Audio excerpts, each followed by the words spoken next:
নমস্কার দর্শক বন্ধুরা, অ্যাস্ট্রোসি তন্ময় ইউটিউব চ্যানেলে আপনাদের স্বাগত জানাই। তো আজকে যেটার ওপর আমরা ভিডিও বানাচ্ছি সেটা হচ্ছে অ্যাস্ট্রোলজি অ্যান্ড হরোস্কোপ এই সফটওয়্যার। এটা হচ্ছে মোবাইল সফটওয়্যার। তো এইটার মাধ্যমে আপনার কীভাবে আর কি পুরোপুরি আর কি জন্মকুণ্ডলীটাকে অ্যানালাইসিস করব, বিভিন্ন রকম দশা অন্তর্দশা, অষ্টক বর্গ, স্বরবল, গোচর কী করে আমরা দেখবো আর কি। তো একটু আপনারা মন দিয়ে দেখুন ভিডিওটা, কোনো স্কিপ করবেন না, নাহলে অনেক কিছু মিস হয়ে যেতে পারে। তো প্রথমে আর কি এই অ্যাপসটা আর কি ওপেন করে নেব।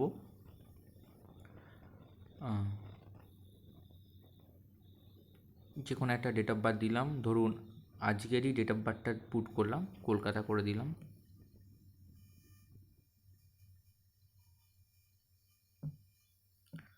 কলকাতা করার পর গো করব। আপনারা যদি এইটা সেভ রাখতে চান, ধরুন সেভ রাখলেন হয়তো ট্রিপল এ, দেখবেন গোয়ের আগে একটা ফাইল মতো সাইন আছে, ওখানে ক্লিক করলেই ডেটাটা পুরো সেভ হয়ে যাবে। ডেটা সেভ হয়ে গেল, হয়তো আমি এটা অফ করে দিলাম। দেন আমি যখন এই অ্যাপসটা যখন ওপেন করব, তো ওই ডেটাটা কি করে সার্চ করবো, দেখুন একটা ডান দিকে একটা সার্চ, একটা ম্যাগনিফাইং গ্লাসের মতো একটা সাইন আছে, ওখানটা ক্লিক করবেন, 2 নম্বর যেটা আছে বাটন, ক্লিক করে এ এ এ দিয়ে সেভ করেছিলাম, দেখুন এই ডেটাটা কিন্তু চলে এসছে। এটাকে আমি টাচ করব, দেন গো করব, চলে এলো। এই যে জন্মকুণ্ডলীটা খুললো, এটা এখনকার টাইম। তো এই যে জন্মকুণ্ডলী হলো, চন্দ্র যেখানে বসে আছে সেটা হচ্ছে রাশি, লগ্ন হচ্ছে কুম্ভ লগ্ন, লগ্নে শনি বসে আছে। এই অ্যাপসটা খুব একটা ভালো বিষয়ের একটা জিনিস কি, এই চার্টে দেখবেন যেটা আর কি বকরি প্ল্যানেট, মানে রেট্রো প্ল্যানেট, সেটা কিন্তু স্টার মার্ক করা আছে। রাহুকে তো অবশ্যই বকরি চলে, ঠিক আছে, কিন্তু যে প্ল্যানেটটা এখন বকরি সেটা কিন্তু বকরিভাবে মার্ক করা থাকে, খুব ইজিলিভাবে এটা বোঝা যায় আর কি। আর যেটা খুবই দগ্ধ হয়ে আছে সেটা হ্যাশট্যাগের মতো একটা সাইন দেখতে পারবেন, দগ্ধ থাকলে এটা বুঝতে পারবেন। অনেক সময় রবির কাছে বুধ যখন খুব ক্লোজে চলে আসে, এটা কিন্তু বুধ অনেকটা দগ্ধ হয়ে যায়। তো এই বিষয়টা একটু দেখে নিলাম। তো এখানে গ্রহের বিষয়গুলো আছে, গ্রহ কোন রাশিতে কত ডিগ্রি, কোন নক্ষত্রে আছে, আর কত নাম্বার চরণে আছে, সেটা 1 2 3 4 হোয়াট এভার কোন চরণে আছে সেটা আমরা এই পুরো লিস্ট দেখতে পারবো। তো এখান থেকে আমরা দশায় চলে যাব, দশাটা দেখাটা খুব ইম্পর্টেন্ট। V120 নিচে আছে দেখুন, V120 ক্লিক করব। ক্লিক করার পর এখন চলছে শুক্রের দশা, দেন আবার ক্লিক করব অন্তর্দশা। এই যে ব্লু যে লাইনটা আছে এটা কিন্তু রানিং দশা চলছে, বর্তমান যে দশা সেটা কিন্তু এখন চলছে। দেন আবার ক্লিক করব প্রত্যন্তর দশা, আবার ক্লিক করব সূক্ষ্ম দশা চন্দ্র, আবার ক্লিক করব প্রাণ দশা। দেন আর ক্লিক করলে কিন্তু হবে না, এটা কিন্তু লাস্ট। তো এইভাবে দশা, অন্তর্দশা, প্রত্যন্তদশা, প্রাণ দশা, এগুলো আমরা দেখব, সূক্ষ্ম দশা। দেন এটা তো আমরা দেখলাম, আরও কিছু বিষয় আমরা ডিসকাস করব। এখানে কি আছে, গো টু মেন দশা চলে গেলাম, আবার ব্যাক করব। ব্যাক করার পর D9 চার্ট বা নবংশ কুণ্ডলী খুলব, দেখুন নিচে এন মতো একটা সাইন আছে, তো ওখানে আমরা এন ক্লিক করলেই দেখতে পাবো নবংশ কুণ্ডলীটা খুলে যাচ্ছে পুরোপুরি। লগ্নে কেতু বসে আছে, এখানে স্ট্রেংথ অনেক কম আছে লগ্নে কেতু, লগ্নপতি সপ্তম বসে আছে শুক্র রাহু যুক্ত হয়ে। D9 চার্ট এখান দিয়ে আর কি দেখব। দেখুন মাথায় একটা অ্যারো মতো সাইন আছে নিচের দিকে, ওটা ক্লিক যখন করব, মুন চার্ট, হোরা চার্ট, ডেকান, D4 সপ্তাংশ, এই হোয়াট এভার এই চার্টগুলো খুলবে আর কি। D7 যেখানে সন্তানদের বিচার করে থাকি, D10 চার্ট দশমাংশ কুণ্ডলী, এখানে কর্মজীবনের কিছু সফলতা, এইগুলো নিয়ে আমরা ডিসকাস করে থাকি।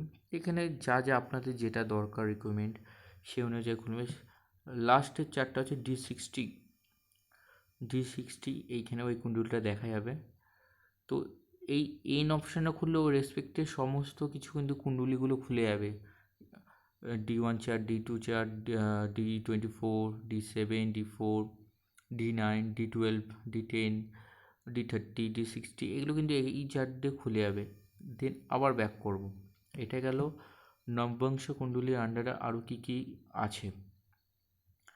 এবার আমরা দেখব হচ্ছে এই অ্যারো সাইনটা ক্লিক করব। অ্যারো সাইন ক্লিক করে ডিগ্রি, এই যে লগ্ন থেকে কোন ডিগ্রিতে রবি কত ডিগ্রিতে বসে আছে, চন্দ্র কত ডিগ্রিতে আছে, মঙ্গল কত ডিগ্রিতে আছে, তো এই জিনিসটা কিন্তু আমরা এখান থেকেই আলটিমেট দেখতে পাবো যে লগ্ন কী আছে। লগ্ন আছে কুম্ভ লগ্ন। লগ্নের ডিগ্রি আছে 8 ডিগ্রি, 30, 30, 60, 60, 60, 120। দেখুন একটা জিনিস বোঝাচ্ছি। দেখুন লগ্ন এখানে আছে 8 ডিগ্রি, ওকে। তাহলে প্রত্যেকটার ঘর হচ্ছে 30 করে আছে, তাহলে 30, 30, 60, 90, অ্যাপ্রক্স 90, 90 থেকে একটু জাস্ট বেশি হবে। তো আমরা যখনই এটা ক্লিক করব ডিগ্রি ক্যালকুলেশনটা দেখুন, ডিগ্রি ক্যালকুলেশানে দেখুন 90-এর একটু কিন্তু বেশি আছে রবি 93, চন্দ্র 85, 185, মানে লগ্ন থেকে কত ডিস্টেন্সে চন্দ্র বসে আছে সেটা আমরা দেখতে পাচ্ছি। এটা একটু বি কেয়ারফুলি একটু লক্ষ্য করবেন, বুঝতে পারবেন। আবার যখন খুলব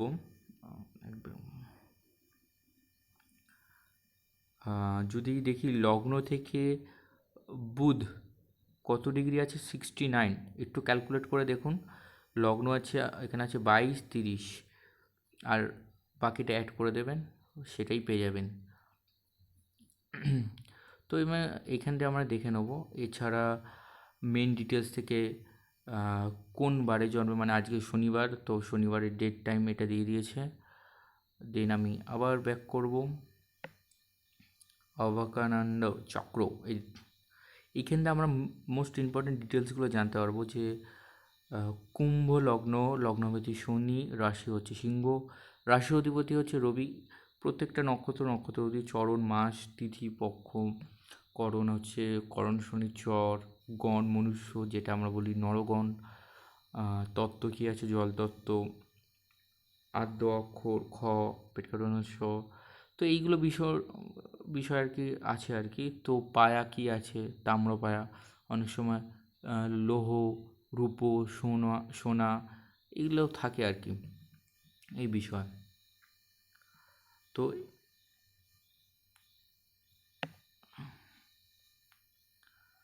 এইখান থেকে আমরা এই বিষয়টাকে দেখতে পারবো। তারপর হচ্ছে ঘাতক কুণ্ডলী, কোনটা কার প্রতি ঘাতক, এই বিষয়টাও আমরা দেখব। ভাবকুণ্ডলী অনেক সময় আছে, ভাবকুণ্ডলিতে একরকম গ্রহ বসে আছে, ভাবচলিতে একরকম আছে, সেটা আর কি আমরা ডিফারেন্সটা আর কি বুঝতে পারবো। এখানে দেখুন ভাবকুণ্ডলী আর ভাবচলিত কুণ্ডলী কিন্তু পুরো সেমই আছে। ভাবস্ফুট কোন বিন্দু থেকে কোন কত নম্বর ভাব মধ্য, ভাব আরম্ভ আর মধ্য, এই টোটাল ডিফারেন্সের ডিগ্রি এইগুলো কিন্তু ক্যালকুলেট করা আছে। তো আপনারা যখন এই চার্টটা নিয়ে আর কি ঘাঁটাঘাঁটি করবেন, তো আপনারা কিন্তু অনেক কিছু জিনিস জানবেন, নিজেরাই আর কি ইনভেস্টিগেশন করবেন, যে আবিষ্কার করবেন যে কোথায় কী অপশানগুলো আছেন। তো আমি বেসিক কিছু জিনিসগুলো বলে আছি, আপনারা ঘাঁটলেই আর কি বুঝতে পারবেন কীভাবে অ্যাপসটা ইউজ করতে হয়। লাস্টের আগের অপশানটা আছে কি আছে, সেটা হচ্ছে নবতারা চক্র, ভেরি ভেরি ইম্পর্টেন্ট একটা জিনিস। তো এখন যেই সময় বর্তমান সময় যেটা আমি এই সময় যে ভিডিও করছি, তো এই সময় চন্দ্র যদি যেই নক্ষত্রে আছে সেটা জন্মগ্রহণ করছে, সেটা হচ্ছে পুরো ফাল্গুনী নক্ষত্র। কাল আছে উত্তর ফাল্গুনী, মানে সম্পদ নক্ষত্র। এরকম করে প্রত্যেকটা ডিটেলস আমরা জানতে পারবো যে জন্ম নক্ষত্র উত্তর ফাল্গুনী নক্ষত্র হচ্ছে সম্পদ নক্ষত্র আন্ডারে বিপদ, ক্ষম, প্রত্যরী, সাধক, নিধন, মিত্র, অতিমিত্র, প্রত্যেকটা নক্ষত্র সিরিজ আমরা এখান থেকে কিন্তু জানতে পারবো। তো এটা একটু ঘাটলে আপনারা বুঝতে পারবেন এই বিষয়টা আর কি। একটু ব্যাক করে নিই, মেন দশায় চলে এসে মানে জন্মকুণ্ডলী। তো আরও অনেক কিছু অপশান আছে, দেখুন বাঁ দিকে মাইনাসের মতো 3খানা ড্যাশ আছে, তো ওইটা যদি আমরা ক্লিক করি, তো এইখানে কিন্তু আমি অনেক কিছু বিষয় দেখতে পাবো। সেটা হচ্ছে অষ্টক বর্গ। অষ্টক বর্গ হচ্ছে শনির অষ্টক বর্গ। শনি এখন কোন রাশিতে বসলে কীরকম ফল দেয়, যেমন রাশি 1 মানে মেষ রাশিতে এই জাতকের মেষ রাশির ওপর দিয়ে যখন শনি পাস হবে রেজাল্ট কিন্তু খুব ভালো দেবে। 1 নম্বর আছে মানে হচ্ছে মেষ রাশি, সেখানে বসলে ভালো হবে। মিথুন রাশিতে বসলে ভালো হবে, কিন্তু বৃষ রাশিতে কিন্তু জিরো। কিন্তু শনি যখন বৃষ রাশিতে গমন করবে সেই সময় রেজাল্ট কিন্তু দিতে পারবে না। মাথায় আছে অ্যারো সাইনের মতো আছে, ওখানে আমরা ক্লিক করব।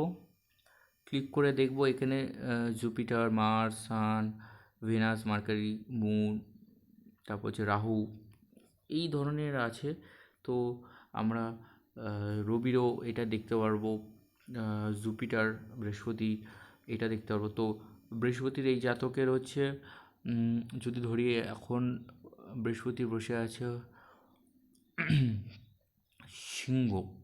সিংহ রাশিতে কী আছে দেখি। সিংহ রাশিতে না, রেজাল্ট ভালো নেই। বৃহস্পতি মোটামুটি ভালো, বৃহস্পতি যে রাশিতে বসে আছে ভালো। তো এইখান থেকে বিভিন্ন রকম অষ্টক বর্গের এটা খুঁজে পাবো যে আলাদাভাবে যে কীভাবে আমরা দেখব কোন রাশিতে এই সময়টা প্ল্যানেট বসে থাকলে যে কীভাবে রেজাল্ট ভালো দিচ্ছে না খারাপ দিচ্ছে, এটা আমরা জানতে পারবো। এছাড়া আর একটা জিনিস বলি, সেটা হচ্ছে সর্বাষ্টক বর্গ, মানে আলটিমেট প্রত্যেকটা প্ল্যানেটের একটা আলটিমেট টোটাল রেজাল্ট আর কি আমরা দেখতে পাচ্ছি। এখানে দেখা যাচ্ছে বৃহস্পতি এখন কুম্ভ রাশিতে খুব ভালো ফল দিচ্ছে, মীন রাশিতে 3, শনি আছে কুম্ভতে শনি 4 আছে, মানে 4 হচ্ছে মিড পয়েন্ট, 4 হচ্ছে মিড পয়েন্ট। 4-এর কম হলে 3 অতটা ভালো না, 4-এর বেশি যত হবে ঠিক আছে, ম্যাক্সিমাম 8 হয়। তো এইখানে সাধারণত 7ই দেখা যায়। 4 বা 4-এর বেশি হলে কিন্তু খুব ভালো রেজাল্ট দেয়। তো লগ্ন রাহু, শুক্র, প্রত্যেকটা রাশি আর কি, মানে প্ল্যানেট যখন গোচরে যখন পাস করবে ওই রাশিতে বসলে এই জাতকের চার্টে কতটা রেজাল্ট শুভ দেবে সেটা আমরা আইডেন্টিফাই করতে পারি। তো এইখান থেকে আমরা সর্বাষ্টক বর্গ দেখতে পারলাম। এছাড়া আছে দেখুন ট্রানজিট বা গোচর। ট্রানজিট বা গোচরে যখন ক্লিক করব এই বর্তমান সময়ের চার্টটা দেবে। আমি যেই সময় চার্টটা ডিসকাস করছি সেটা কিন্তু এই বর্তমান সময় চার্ট নিয়েই ডিসকাস করছি। যখনই ট্রানজিট বা গোচরে ক্লিক করব এই বর্তমান সময় দেখুন টাইমটা দিয়েছে 12টা 4, এখন যে ভিডিও রেকর্ড করছি 12টা 4। তো 28/5/2003 স্যাটারডে, এটা কিন্তু এই সময় গোচরটা আর কি দিয়েছি। এই সময় প্ল্যানেটারি পজিশন কীরমভাবে আছে সেটা আর কি আমরা দেখতে পাচ্ছি। এছাড়া আছে ম্যারেজ মেকিং, এইগুলো কিন্তু আমি পরে নেক্সট ভিডিও আরও ডিপলিভাবে ডিসকাস করব। যদি আপনাদের কিছু বোঝার অসুবিধা থাকে কমেন্ট করুন, আরও কী বিষয়ে বলতে হবে সেটাও কমেন্ট করুন, কিসের কোন টপিকের ওপর ভিডিও বানাতে হবে সেটাও আপনারা বলতে পারেন। তো আজকের মতো ভিডিওটা ভালো লেগে থাকলে অবশ্যই লাইক, কমেন্ট, সাবস্ক্রাইব করে দেবেন। দেখা হচ্ছে পরের ভিডিও। সবাই ভালো থাকুন, সুস্থ থাকুন, সবাইকে জানাই শুভরাত্রি, ভালো থাকবেন। জয় গুরু।